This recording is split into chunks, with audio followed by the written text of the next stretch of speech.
किसान के बेटे भी हैं और बचपन से इन्हें स्पोर्ट्स का इतना जुनून है कि एक ज़माने में इन्होंने गूगल सर्च किया अपने पसंदीदा पैरा एथलीट्स के बारे में और ये भी पता किया कि पैरालंपिक्स तक पहुंचते कैसे हैं। और आज इनके जीवन में वो दिन है कि पूरी दुनिया इन्हें गूगल कर रही है क्योंकि ये मेडल विनर हैं। इन्होंने टोक्यो में पैरा एथलेटिक्स में एक सुपरस्टार परफॉर्मेंस दी और जीते silver medal high jump event में। प्रवीण कुमार।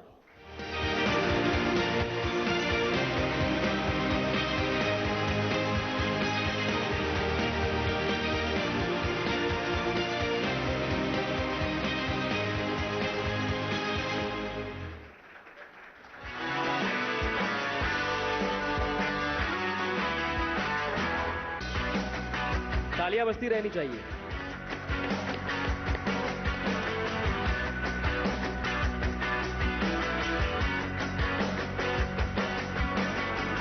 अब बात उस 24 वर्षीय एथलीट की जो एक इंडियन आर्मी सोल्जर के बेटे हैं। ये रहते तो हैं हरियाणा के बहादुरगढ़ की राधा कॉलोनी में, लेकिन इस परफॉर्मेंस के बाद इनका चर्चा देश भर में है। और अपने डेब्यू गेम्स में डिस्कस थ्रो इवेंट के फाइनल्स में 44.38 मीटर्स के उस जबरदस्त थ्रो के साथ इन्होंने भारत के लिए जीता सिल्वर मेडल। योगेश कठुनिया।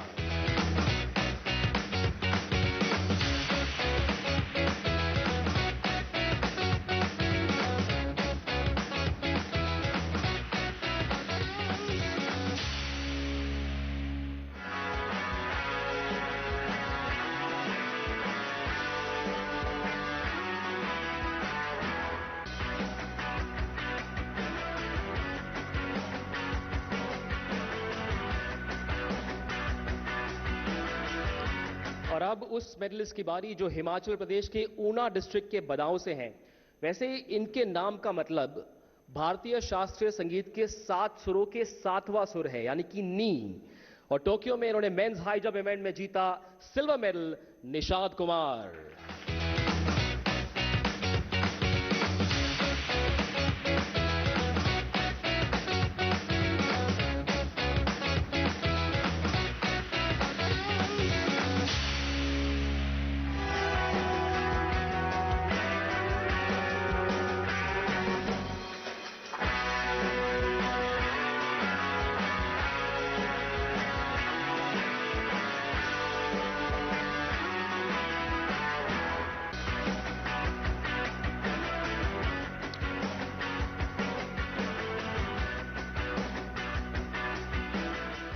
अब बारी उस 26 वर्षीय पैरालंपिक्स मेडलिस्ट की जो तमिलनाडु के सालम डिस्ट्रिक्ट के पेरियवड़गम पट्टी से हैं।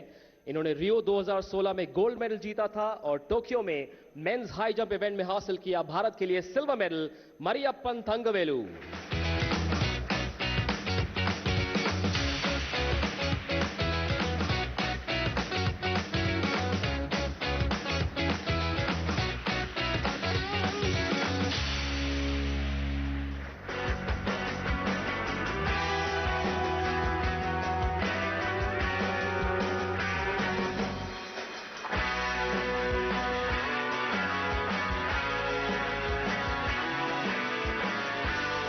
और अब बात उनकी जिन्होंने सिर्फ 13 साल की उम्र में जैवलिन थ्रोअर बनने का निर्णय लिया।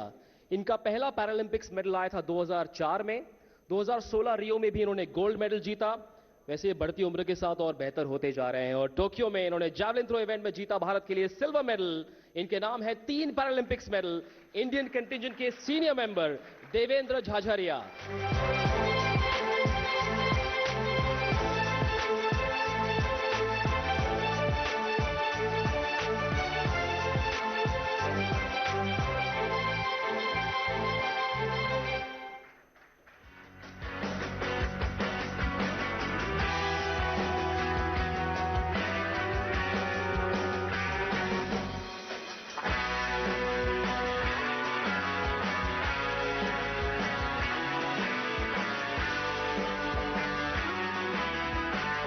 देवेंद्र, एक छोटा सा सवाल आप जाएं उससे पहले।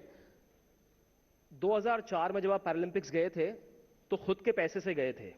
17 साल का आपका तजुर्बा है, आप 3 बार पैरालंपिक्स जाकर आए हैं। पिछले 17 साल में पैरा एथलीट्स के लिए क्या बदला है और कैसे बदला है? सबसे पहले तो आज जो आयोजन हो रहा है मिनिस्ट्री ऑफ स्पोर्ट्स को मैं बहुत बहुत धन्यवाद बोलना चाहता हूँ। पीसीआई बदलाव की बात करें तो मुझे याद है जब 2004 में मेरे पिताजी मुझे ट्रेन पे छोड़ने गए थे और उन्होंने वहां पे बोला कि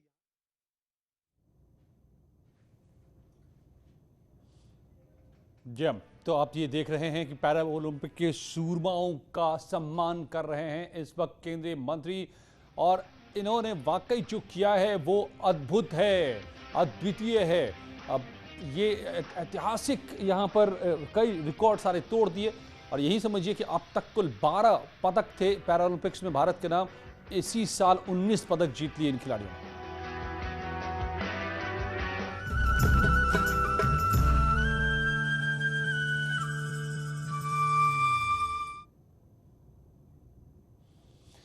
तो इस बार पीएम की दिवाली अयोध्या वाली होगी।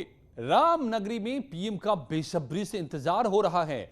मिशन यूपी पर बीजेपी तेजी से काम कर रही है, तो नेताओं के दौरे भी शुरू हो गए हैं, और इसी बीच सितंबर महीने में पीएम 2 बार यूपी का दौरा कर रहे हैं। 14 सितंबर को अलीगढ़ में रहेंगे, वहीं 26 सितंबर को लखनऊ में अर्बन कॉन्क्लेव में शामिल होंगे।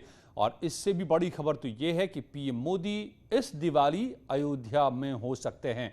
रामनगरी के दीपोत्सव में शामिल होने की खबर है। इस खबर ने विपक्ष की बेचैनी बढ़ा दी है।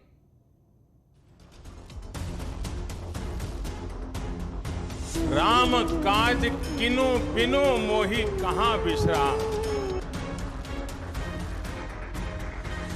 भारत आज भगवान भास्कर के सानिध्य में सरयू के किनारे एक स्वर्णिम अध्याय रच रहा है।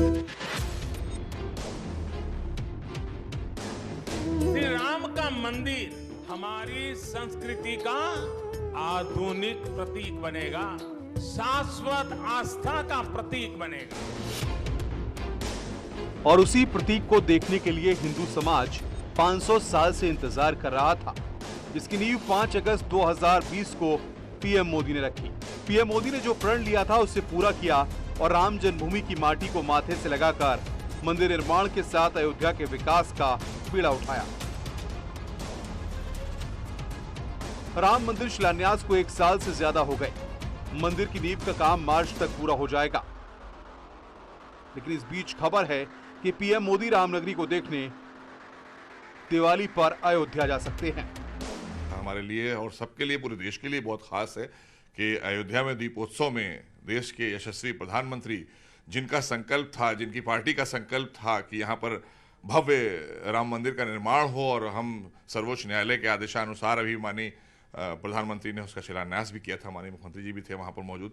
और मुख्यमंत्री जी लगातार आपने देखा होगा कि वहाँ पर अयोध्या को लेकर उन्होंने इतना काम किया है कि वाकई में हम सबका गर्व से सीना चौड़ा होता है, और अब तो 56 इंच का सीना भी वहाँ आ रहा है। भगवान राम की नगरी अयोध्या में इस बार दीपोत्सव बेहद खास होने वाला है। दीपोत्सव को अंतर्राष्ट्रीय स्तर पर ले जाने के लिए सीएम योगी आदित्यनाथ ने पर्यटन, संस्कृति और अयोध्या विकास प्राधिकरण को बड़ी जिम्मेदारी सौंपी है। संभावना है कि इस बार के दीपोत्सव में प्रधानमंत्री नरेंद्र मोदी भी शामिल हो सकते हैं। इस बार दीपोत्सव भी 7 से 10 दिन का हो सकता है। मुख्यमंत्री योगी आदित्यनाथ सरकार बनने के बाद अयोध्या में दीपोत्सव की तैयारी शुरू हुई और चारों दीपोत्सव में रिकॉर्ड और बनाए गए और तोड़े गए। 5वां दीपोत्सव भी बहुत खास होने जा रहा है। पीएम मोदी के आने से माहौल में उमंग और बढ़ सकती है। 3 नवंबर को दीपोत्सव का कार्यक्रम है। इसकी थीम बाहुबली सेट को बनाने वाले आर्ट डायरेक्टर नितिन चंद्रकांत देसाई तैयार कर सकते हैं। नितिन चंद्रकांत देसाई ने इसके लिए उत्तर प्रदेश सरकार और अयोध्या विकास प्राधिकरण से संपर्क साधा है। यही नहीं, अयोध्या का ये 5वां दीपोत्सव एक बार फिर विश्व रिकॉर्ड बनाने जा रहा है। 5वें दीपोत्सव में 6,50,000 दीपक जलाकर विश्व रिकॉर्ड बनाने की तैयारी की जा रही है।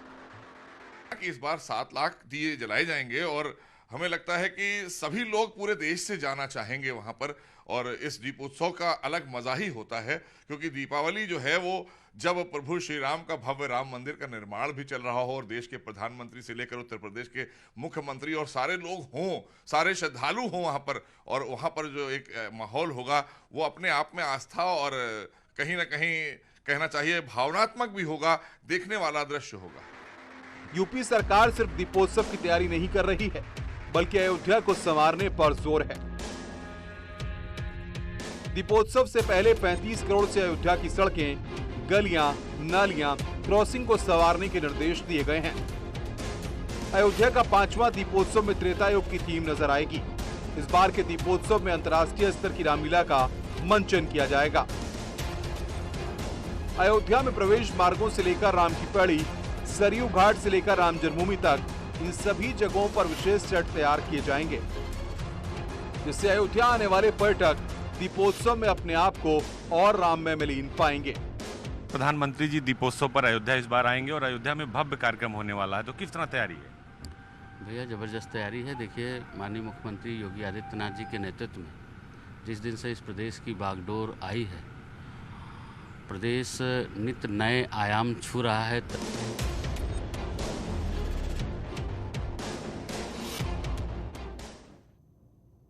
पिछले साल न्यूज़ 18 और बायजूस की एक पहल ने कई ऐसे यंग जीनियस से मिलवाया जिन्हें देखकर हम सभी हैरत में पड़ गए थे।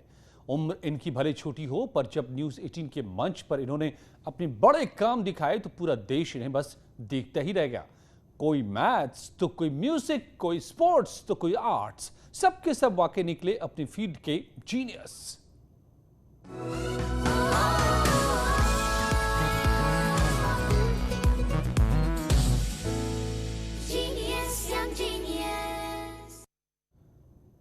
अब वही मंच दोबारा तैयार है ऐसे यंग और जीनियस को फिर पूरे देश से मिलवाने के लिए। तो अगर आप भी जानते हैं ऐसे और यंग जीनियस को तो कराइए रजिस्टर news18.com/young genius पर, या फिर बायजूस ऐप डाउनलोड करके जाइए यंग जीनियस सेक्शन में, क्योंकि शुरू होने जा रहा है बायजूस यंग जीनियस सीजन 2।